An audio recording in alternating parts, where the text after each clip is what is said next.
നമസ്കാരം. കേരളീയം ന്യൂസിലേക്ക് സ്വാഗതം. ദേവനന്ദ മിടുമിടുക്കിയായിരുന്ന കൊച്ചു സുന്ദരിയെ ആരും മറന്നു കാണില്ല. 2 വർഷം മുൻപ് ഇതേ ദിവസം, അതായത് 2020 ഫെബ്രുവരി 27-ന് പള്ളിമൺ ഇത്തിക്കരയാറിൽ മരണപ്പെട്ട നിലയിൽ കണ്ടെത്തിയ ദേവനന്ദയുടെ കേസ് അന്വേഷണവും ദുരൂഹതകളും ഇന്നും നാടിന് തീരാവേദനയാണ്. ദേവനന്ദ ഓർമ്മയായി 2 വർഷം തികഞ്ഞിട്ടും അന്വേഷണം അവസാനിക്കാതെ ഇന്നും നീതി തേടി ആ കുടുംബം വിലപിക്കുകയാണ്. അവസാന ദിവസം സ്കൂളിലെ കലാപരിപാടികളിൽ പങ്കെടുത്ത സന്തോഷത്തിലായിരുന്നു അവൾ.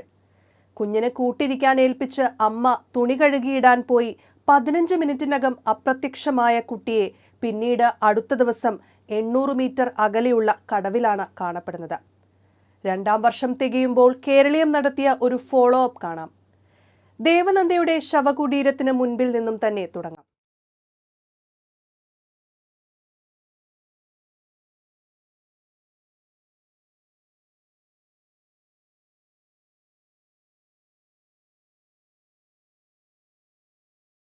ഞങ്ങളിപ്പോൾ നിൽക്കുന്നത് ദേവനന്ദ എന്ന് പറയുന്ന കുട്ടിയുടെ ശവകുടീരത്തിനടുത്താണ്.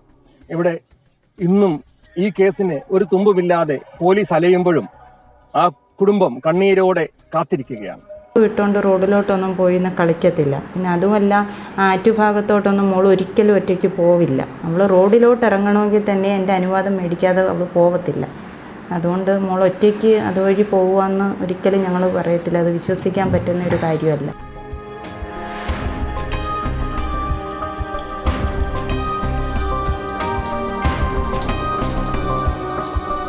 ദേവനന്ദയെ കാണാതായ വീട് ഇതാണ്. ദേവനന്ദ എന്ന് പറയുന്ന ഒരു കുട്ടിയുടെ മരണം സംഭവിച്ചിട്ട് 2 വർഷമായ ഒരു വീടിന്റെ മുന്നിലാണ്.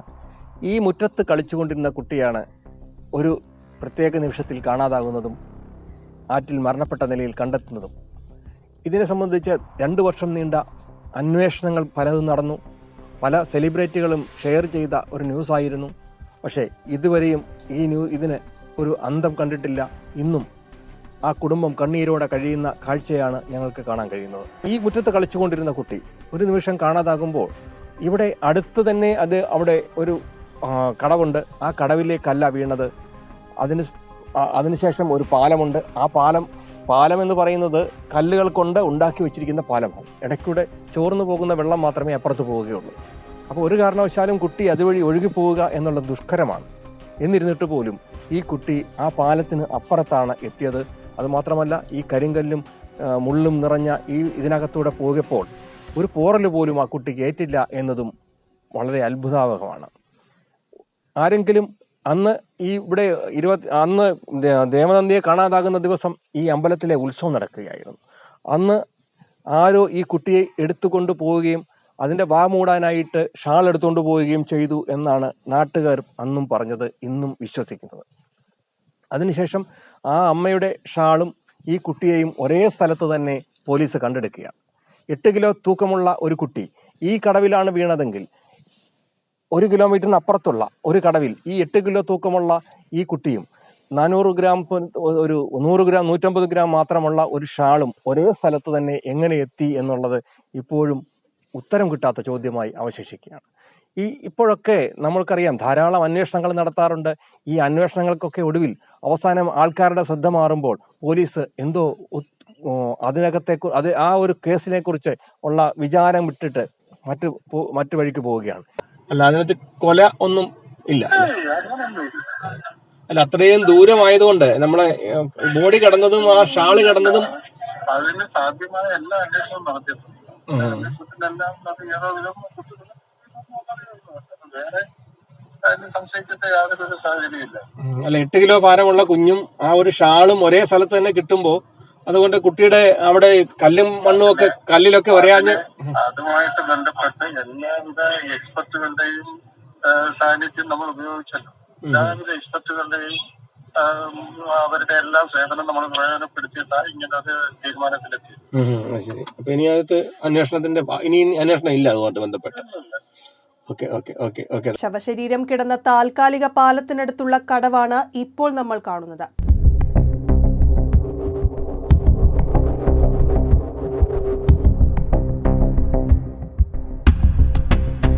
ആ ആ വീട്ടിൽ നിന്ന് ഏകദേശം ഒരു 80 മീറ്റർ മാത്രമാണ് ഈ കടവിലേക്കുള്ളത്. ഈ കടവിലാണ് ആ കുട്ടി മരിച്ചത് എന്നാണ് പോലീസ് പറയുന്നത്.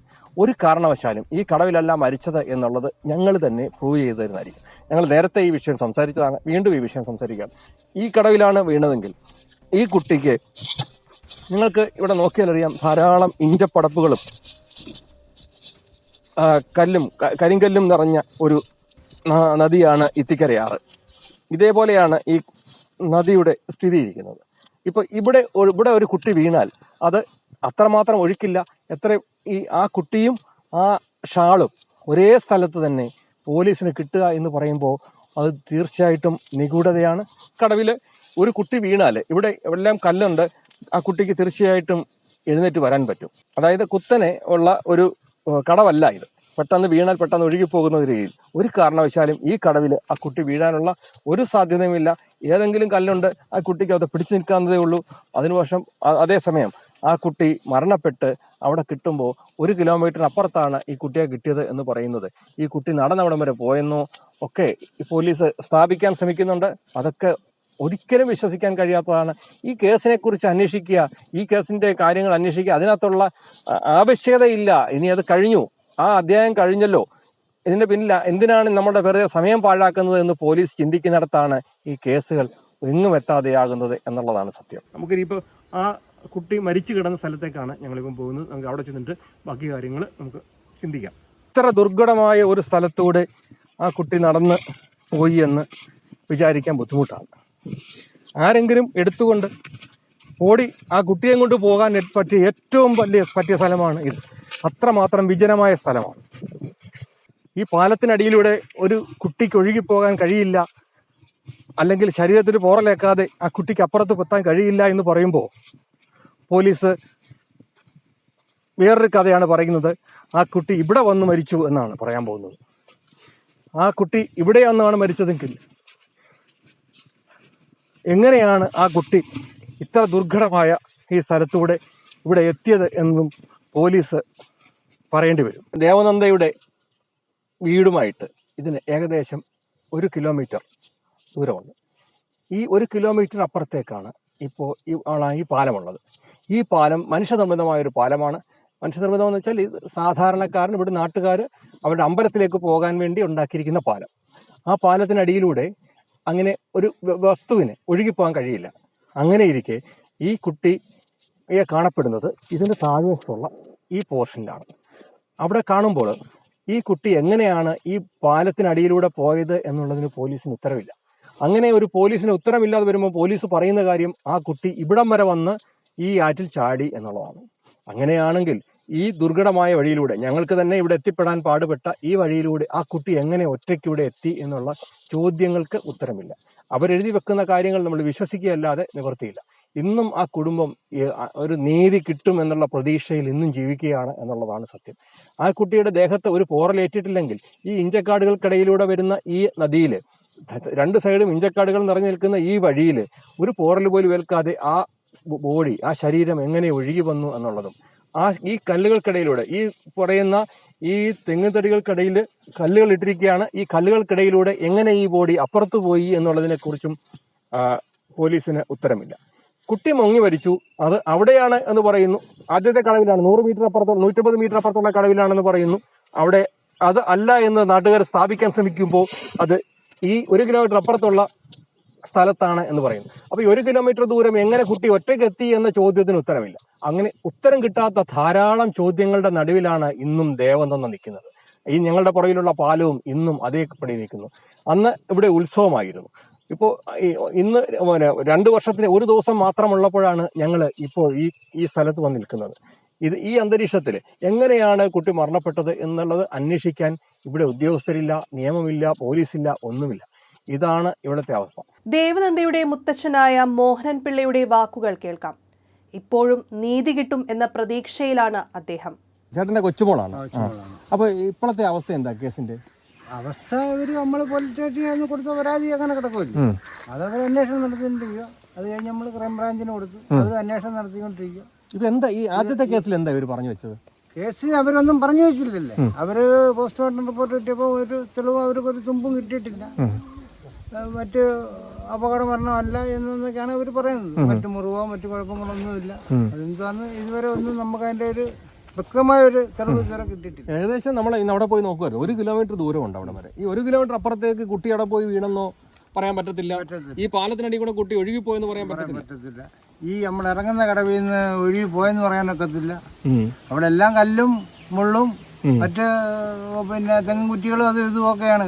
അപ്പൊ കുഞ്ഞിന്റെ ശരീരത്തിൽ മുറിവൊന്നും മാത്രം ഒരു ചെറിയൊരു പരിച്ചിലുണ്ടായിരുന്നു. അത് നഖം കൊണ്ടതാകാമെന്നൊക്കെ നമ്മളന്ന് വിചാരിച്ചു. ഒന്നും പറഞ്ഞില്ല ഇതുവരെ. ഇപ്പൊ ഞാൻ പറഞ്ഞത് ഇത്രയും ഭാരമുള്ള കുട്ടിയും ആ ഷാളും ഒരേ സ്ഥലത്ത് തന്നെ കാണുമെന്ന് പറഞ്ഞ, ഒരേ സ്ഥലത്ത് ഒരേപോലെ ഒഴുകി പോകുമെന്ന് പറഞ്ഞാൽ അത് വിശ്വസിക്കാൻ പറ്റുമോ? അത് നമുക്ക് വിശ്വസിക്കാൻ ഒക്കുന്നില്ല. അതുകൊണ്ടല്ലേ ഇത്. വേറെ എന്തൊക്കെയാ ഇത് ഇപ്പോഴും മരണം? ഇപ്പോഴും ചേട്ടനൊക്കെ അങ്ങനെ വിശ്വസിക്കുന്നുണ്ടോ? ഇത് ആരോ ഇതിന്റെ പിന്നിലുണ്ടോ? അങ്ങനെ നമ്മൾ വിശ്വസിക്കുന്നു. സ്വയം അങ്ങനെ പോകത്തില്ലെന്നുള്ള നമുക്ക് പൂർണ്ണ വിശ്വാസമുണ്ട്. അത് എന്തൊക്കെ കാരണങ്ങളാണ്? ഒന്ന് രണ്ട് കാരണം പറയാമോ? കാരണം നമുക്കൊന്നും പറയാക്കുന്നില്ലല്ലോ. നമ്മൾ ആരെയും സംശയിക്കാൻ ഒക്കുന്നില്ല. കാരണങ്ങൾ നമ്മളെ കുഞ്ഞ് നമ്മളെ കുട്ടിയെ നമ്മളെ മുറ്റത്ത് നിന്ന് പുറത്തോട്ട് പോകുന്നതല്ല, മറ്റു വീട്ടിൽ പോകുന്നതല്ല. അപ്പൊ നമ്മളതിന് ഇപ്പോഴും അത് നമുക്ക് സംശയമാണ്. ഇപ്പോഴും ആ സംശയം തന്നെ. ഇപ്പോഴും വീട്ടുകാർ അത് നോക്കി നിൽക്കുകയാണല്ലേ? എന്തെങ്കിലും ഒരു നീതി കിട്ടുമെന്ന് എന്തെങ്കിലും ഒരു കിട്ടണം. അപ്പൊ ഇതുവരെ നീതി കിട്ടാതിരിക്കുമ്പോ ഇനി നീതി കിട്ടുമെന്ന് വിചാരിക്കുന്നു. ഇനി ഈ കേസ് എഴുതി തള്ളുവാണ് എന്ത് ചെയ്യും നിങ്ങൾ? എഴുതി തള്ളാക്കത്തില്ല. നമ്മള് കേസ് എഴുതി തന്നെ നമ്മൾ വീണ്ടും മുമ്പോട്ട് പോകാൻ എവിടം വരെ നടപടിക്രമം ഉണ്ടെന്ന് അവിടം വരെ പോകും. അപ്പൊ ഇനിയിപ്പോ ഇപ്പോഴത്തെ പോലീസ് ഉദ്യോഗസ്ഥന്റെ പേരെന്താണ്? ഇപ്പോഴത്തെ അറിയാൻ വയ്യ. അപ്പൊ അവര് ഇതുപോലെ അവര് പോകുന്നവര് അടുത്ത ആളിനെ ഏൽപ്പിച്ചിട്ട് പോകുമല്ലോ. അവരിങ്ങനെ അന്വേഷണം നടത്തിക്കൊണ്ടിരിക്കുകയും. പക്ഷെ അന്വേഷണം നടത്തുന്ന ഇവിടെ ആരും വരുന്നില്ലല്ലോ.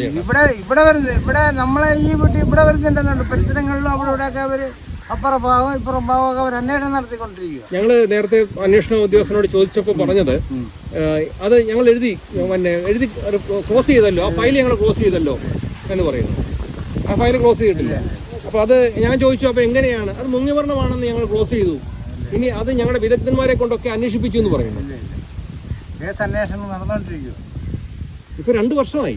ഇനി എന്ത് തുമ്പാണ് ഇവർക്ക് കിട്ടാൻ പോകുന്നത്? ഇതുവരെ കിട്ടാത്ത എന്ത് തുമ്പാ ഇനി കിട്ടാൻ പോകുന്നത്? അവർക്ക് കിട്ടിയില്ലെങ്കിൽ ക്രൈംബ്രാഞ്ച് അന്വേഷണം നടത്തുന്നത് അവർ കിട്ടുന്നേ കിട്ടട്ട്. അല്ലെങ്കിൽ ഏതെങ്കിലും സമയത്ത് മേളിൽ ദൈവമൊന്നും പറഞ്ഞ ഒരാളുണ്ട്. ഞങ്ങൾ പ്രാർത്ഥനയോടെ കാത്തിരിക്കുക. കാത്തിരുന്നേ നോക്കൂ. നമ്മളെ മരണം വരെ നമ്മൾ കാത്തിരിക്കും ഇതിന് നീതി കിട്ടാൻ വേണ്ടിയിട്ട്. ഇന്നും നിങ്ങൾക്ക് ഉറക്കത്തിലും ഈ കുട്ടിയുടെ മുഖമാണ്. അപ്പോൾ ശരിയായിട്ടും നമുക്ക് അവിടെ ചെല്ലുമ്പോൾ അറിയാം. ഇത്രയും ഇപ്പം തന്നെ ഈ ആദ്യത്തെ കടവ് തന്നെ 150 മീറ്റർ ഉണ്ട്. മറ്റേത് 1 കിലോമീറ്ററോളം ഉണ്ട് യാത്ര പോകുമ്പോൾ. ഈ 1 കിലോമീറ്റർ അപ്പുറത്തൊക്കെ കുട്ടിയും ആ ഷാള് ഒരേപോലെ കിടക്കുന്ന ഇത് ആരെങ്കിലും മുഖക്ക് പൊത്തിക്കൊണ്ട് പോയി സമയത്ത് അവിടെ ഇട്ടതാകാവുന്നൊരു നമുക്കതാണ് സംശയം. ഇപ്പോഴും നമ്മളെ കുഞ്ഞിനെ തട്ടിക്കൊണ്ടുപോയി എന്നുള്ള സംശയമാണ് നമുക്ക് ഇപ്പോഴും. നമ്മൾ സ്വന്തമായിട്ട് ഇറങ്ങി പോകത്തില്ല എന്നാണ് നമ്മളെ വിശ്വാസം. ഇതിന്റെ എന്തെങ്കിലും ഒരു തുമ്പ് നമുക്ക് കിട്ടണം. ഇവിടെ അവശേഷിക്കുന്ന കുറെ ചോദ്യങ്ങളുണ്ട്. വീടിന് സമീപത്തുള്ള കടവിലാണ് കുട്ടി വീണതെങ്കിൽ കല്ലുകൾ അടുക്കി നിർമ്മിച്ച താൽക്കാലിക പാലത്തിനിടയിലൂടെ ശരീരം അപ്പുറത്തു പോകില്ല. ഇനി അഥവാ പോയാൽ ശരീരം കല്ലിലുഴഞ്ഞ പാടുകൾ ശരീരത്തിലില്ലാത്തത് എന്തുകൊണ്ടാണ്? 800 മീറ്റർ മാറിയുള്ള താൽക്കാലിക പാലത്തിനപ്പുറത്താണ് കുട്ടി വീണതെങ്കിൽ വീട്ടിൽ നിന്നും കുറ്റിക്കാടുകളും കല്ലുകളും നിറഞ്ഞ വഴിയിലൂടെ കുട്ടി എങ്ങനെ ചെരുപ്പില്ലാതെ അത്ര ദൂരം പോയി? കുട്ടിയെ കാണാതായി 15 മിനിറ്റിനകം മണല് വാരുന്ന തൊഴിലാളികളടക്കം നാട്ടുകാർ 50 പേരോളം താൽക്കാലിക പാലത്തിന് മുകൾ വശം അരിച്ചുപെറുക്കിയിട്ടും താൽക്കാലിക പാലത്തിന് സമീപം കുട്ടി ഒഴുകി വരുന്നുണ്ടോ എന്ന് അന്വേഷിച്ച് കാവൽ നിൽക്കുകയും ചെയ്തിരുന്നു. എന്നിട്ടും കുട്ടിയെ കണ്ടെത്താനായില്ല. 8 കിലോ ഭാരമുള്ള കുട്ടിയും അമ്മയുടെ 150 ഗ്രാം ഭാരമുള്ള ചുരിദാർ ഷോളും ഒരേ സ്ഥലത്ത് ഒരേ സ്പീഡിൽ എങ്ങനെ ഒഴുകിയെത്തി? കുട്ടിയോടൊപ്പം ഷാൾ കൂടി എങ്ങനെ അപ്രത്യക്ഷമായി? മുഖത്തുണ്ടായിരുന്ന നഖം കൊണ്ട പാടുകൾ എന്തുകൊണ്ട് അന്വേഷണ വിധേയമാക്കിയില്ല? അന്നേ ദിവസം ആ സ്ഥലത്തെത്തിയിരുന്ന കമ്പിളിപ്പുതപ്പ് വിൽപ്പനക്കാരൻ ആരായിരുന്നു? വീടിന്റെ പിന്നാമ്പുറത്ത് തുണി അലക്കുകയായിരുന്ന അമ്മ കുട്ടിയെ കാണാതാകുന്നതിന് 15 മിനിറ്റ് മുൻപ് കുട്ടിയെ കണ്ടിരുന്നു. അപ്പോൾ 15 മിനിറ്റ് കൊണ്ട് കുട്ടിയെ ആരാണ് തട്ടിക്കൊണ്ടുപോയത്?